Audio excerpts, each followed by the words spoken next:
Hello friends, എല്ലാവർക്കും പുതിയൊരു വീഡിയോയിലേക്ക് സ്വാഗതം. അപ്പം ഇന്ന് നമ്മൾ നോക്കാൻ പോകുന്നത് ഒരു കഥാപാത്ര രൂപമാണ്. നമുക്കറിയാം 2 ദിവസം കൂടെ കഴിഞ്ഞാൽ SSLC പബ്ലിക് എക്സാം തുടങ്ങുകയാണ്. ഫസ്റ്റ് പരീക്ഷ മലയാളം ഫസ്റ്റ് കേരള പാഠാവലി. അപ്പം കേരള പാഠാവലിയിൽ 6 മാർക്കിന് വരാൻ സാധ്യതയുള്ള ഒരു ക്വസ്റ്റ്യനാണ് കഥാപാത്ര നിരൂപണം എന്ന് പറയുന്നത്. അപ്പം കഥാപാത്ര നിരൂപണം എന്ന് വരുമ്പം നമ്മൾ ഇന്ന് പഠിക്കാൻ കൂടുതൽ ഫോക്കസ് ചെയ്യേണ്ടതെന്ന് പറയുന്ന ഒരു കഥാപാത്രം എന്ന് പറയുന്നത് നമ്മുടെ യുദ്ധത്തിൻ്റെ പരിണാമം എന്ന് പറയുന്ന പാഠഭാഗത്തിലെ കുട്ടിക്കൃഷ്ണ മാരാരുടെ യുദ്ധത്തിൻ്റെ പരിണാമം എന്ന് പറയുന്ന പാഠഭാഗത്തിലെ പ്രധാന കഥാപാത്രമായിട്ടുള്ള ദുര്യോധനൻ എന്ന് പറയുന്ന കഥാപാത്രമാണ്. ദുര്യോധനൻ എന്ന് പറയുന്ന കഥാപാത്രത്തിലെ കഥാപാത്ര നിരൂപണം ഒന്ന് പഠിച്ചു വെച്ചേക്കുക. നിങ്ങൾക്ക് SSLC പബ്ലിക് എക്സാമിന് ചോദിക്കാൻ സാധ്യതയുള്ള ഒരു കഥാപാത്ര നിരൂപണമാണ് ദുര്യോധനൻ്റെ കഥാപാത്ര നിരൂപണം എന്ന് പറയുന്നത്. ദുര്യോധനൻ്റെ കഥാപാത്ര നിരൂപണം ഒന്ന് പഠിച്ചു വെച്ചേക്കുക. അപ്പം ഈ ഒരു കഥാപാത്ര നിരൂപണം എഴുതാൻ വേണ്ട പോയിന്റ്സ് ഏതൊക്കെയാണെന്നാണ് നമ്മൾ ഇന്ന് ഈ ഒരു വീഡിയോയിലൂടെ നോക്കാൻ പോകുന്നത്. എല്ലാം ഇപ്പോൾ തന്നെ പഠിച്ചു വെച്ചേക്കുക. ഇനി പഠിക്കാൻ സമയമില്ല, അതുകൊണ്ട് എല്ലാം ഇപ്പോൾ തന്നെ പഠിച്ചു വെച്ചേക്കുക. ഓക്കെ, ഇത്രയുമാണ് തന്നിരിക്കുന്ന പോയിന്റുകൾ. നമുക്ക് 6 മാർക്കിനാണ് ചോദ്യം വരുന്നത്. ഇവിടെ ഒരു 8 പോയിന്റ് കൊടുത്തിട്ടുണ്ട്. ഈ 8 പോയിന്റ് മാത്രം എഴുതി വെച്ചാൽ പോരാ. ഈ 8 പോയിന്റിനെ കുറച്ചൊന്ന് വിശദീകരിച്ച് എഴുതുവാണെങ്കിൽ നിങ്ങൾക്ക് 6 മാർക്ക് വളരെ സുഖമായിട്ട് കിട്ടുന്നതായിരിക്കും. ഓക്കെ, നോക്കുക. ഓക്കെ, ഫസ്റ്റ് പോയിന്റ് നോക്കുക. മഹാഭാരതത്തിലെ ശക്തമായ കഥാപാത്രമാണ് നമ്മുടെ ദുര്യോധനൻ എന്ന് പറയുന്നത്. മഹാഭാരതത്തിലെ വളരെ ശക്തമായ ഒരു കഥാപാത്രമാണ്.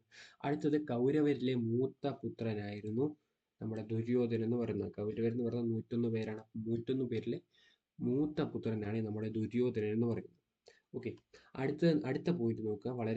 വളരെ എന്താ പറയുക, ഇമ്പോർട്ടൻ്റ് ആയിട്ടുള്ള ഒരു പോയിന്റാണ്. ക്ഷത്രിയ ധർമ്മം പാലിച്ച വ്യക്തിയായിരുന്നു ദുര്യോധനൻ.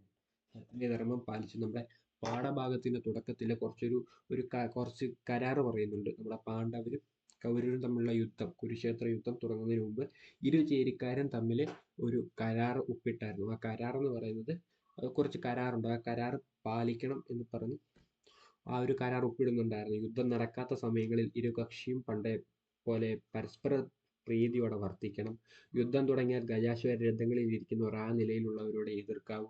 കാലാൽ കാലാളോട് അണിവിട്ടു പോയവനെ കൊല്ലരുത്. വയോവീര്യ ഉത്സാഹങ്ങളിൽ കിടനിൽക്കുന്നവരോട് പറഞ്ഞറിയിച്ചിട്ടേ നിൽക്കാവൂ. ഓർക്കാദ്യം ക്ഷീണിച്ചിരിക്കുന്നവരോട് അരുത്.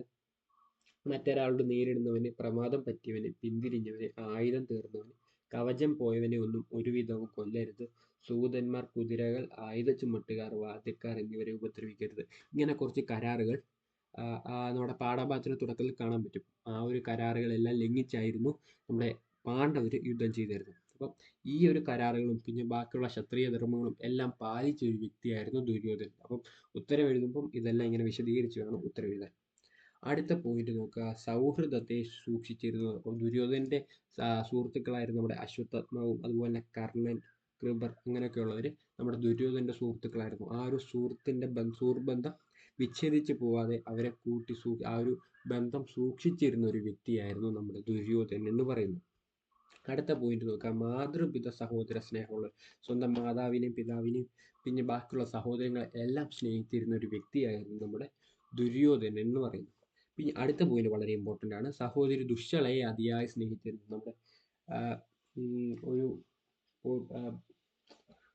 ഒരു പോയിന്റ് എത്തുമ്പോഴത്തേനും നമ്മളോട് പറയുന്നുണ്ട്, മരിക്കാൻ കിടക്കുമ്പോൾ പോലും മാതാപിതാക്കളെയോ വാത്സല്യമായ ഭാര്യയെയോ സഹോദരങ്ങളെയോ ഓർക്കുന്നതിന് പകരം തൻ്റെ ഒരേ ഒരു സഹോദരിയായ ദുശ്ശളയെ മാത്രമാണ് ദുര്യോധനൻ ഓർത്തത്.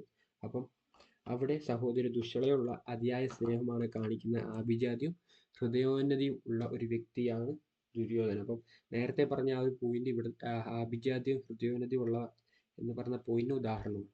അടുത്ത ലാസ്റ്റ് പോയിന്റ് വളരെ ഇമ്പോർട്ടൻറ്റ് പോയിന്റാണ്. വിധിയിൽ വിശ്വസിക്കുന്നവനായിരുന്നു ദുര്യോധനൻ. താൻ യജ്ഞം ചെയ്തു, ഭരിക്കേണ്ടവരെ ഭരിച്ചു, ഭൂമി അടക്കിയാണ് ശത്രുക്കളുടെ തലയിൽ കാൽ വെച്ചു. പിന്നെ പാണ്ഡവർ തന്നെ വിഷം തന്നാണ് കൊന്നത്. അതുപോലെ തന്നെ പുണ്യവും ത്രൈലോക പ്രസിദ്ധവുമായ സമന്ത പഞ്ചകത്തിൽ കിടന്ന് മരിക്കുകയാൽ ഞാൻ ശാശ്വത ലോകങ്ങൾ തേടും. ഇവയെല്ലാം വിധിയിൽ വിശ്വസിക്കുന്ന ദുര്യോധനുള്ള ഉദാഹരണങ്ങളാണ്.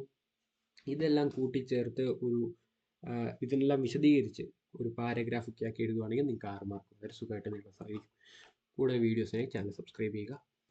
പുതിയൊരു വീഡിയോ ആയിട്ട് കാണാം. ബൈ.